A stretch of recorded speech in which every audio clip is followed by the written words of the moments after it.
Théorème fondamental de l'arithmétique. On est toujours dans l'ensemble n des entiers naturels positifs et on va s'intéresser au nombre premier. Un nombre premier, c'est un nombre entier naturel qui n'est pas 0 et qui admet exactement deux diviseurs distincts, 1 et lui-même. 17 par exemple est un nombre premier puisque ses seuls diviseurs c'est 1 et 17. Autrement dit, 17 il est dans la table de 1, il est dans la table de 17 et c'est tout. Remarquez qu'avec cette définition, 1 n'est pas un nombre premier puisqu'il est dans la table de 1 mais uniquement dans la table de 1. Alors il y a un théorème qui est appelé théorème fondamental de l'arithmétique qui dit la chose suivante, c'est que tout nombre composé, c'est-à-dire tout nombre qui n'est pas premier, peut être décomposé sous la forme d'un produit de nombres premiers de manière unique à l'ordre des facteurs près. Par exemple, le nombre 120 n'est pas premier, clairement, on reconnaît que c'est un multiple de 10 puisqu'il termine par un 0, que c'est un multiple de 3 puisque 1 plus 2 plus 0 ça fait 3. Rappelez-vous des critères de divisibilité. Et bien 120, je peux le décomposer en 3 fois 2 fois 2 fois 2 fois 5. Alors on pourrait se dire, par exemple, peut-être qu'il y a d'autres décompositions.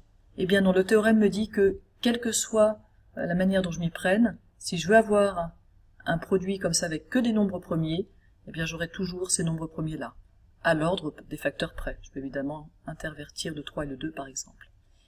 Donc il dit deux choses. D'abord c'est qu'on peut toujours faire cette décomposition, on a toujours un produit possible de nombres premiers pour obtenir un nombre, et ce sera toujours les mêmes facteurs. Pour trouver cette décomposition, alors il y a des moyens numériques. Si vous avez une calculatrice TI Nspire, vous pouvez le faire avec la calculatrice, vous faites factor, par exemple de 74 250.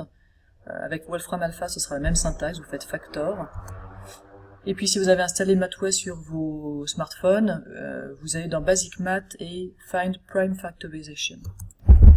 Et voilà ce que ça donne, 74 250, et on vous donne ici la décomposition en facteurs premiers.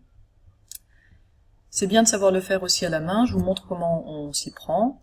Si je prends le nombre 120, dont je parlais tout à l'heure, donc je reconnais que c'est un multiple de 10, c'est la première chose que j'ai envie de dire, c'est que je peux le décomposer en 12 fois 10. Et maintenant je vais décomposer chacun de ces facteurs, puisque 12 n'est pas premier, 10 non plus. Donc je peux encore les décomposer. 10, c'est 2 fois 5. Par contre, 2 et 5 sont des facteurs premiers, donc je vais m'arrêter là. 12, je vais le décomposer en 3 fois 4. Alors 3 c'est un facteur premier, 4 en revanche n'est pas premier, 4 c'est 2 fois 2.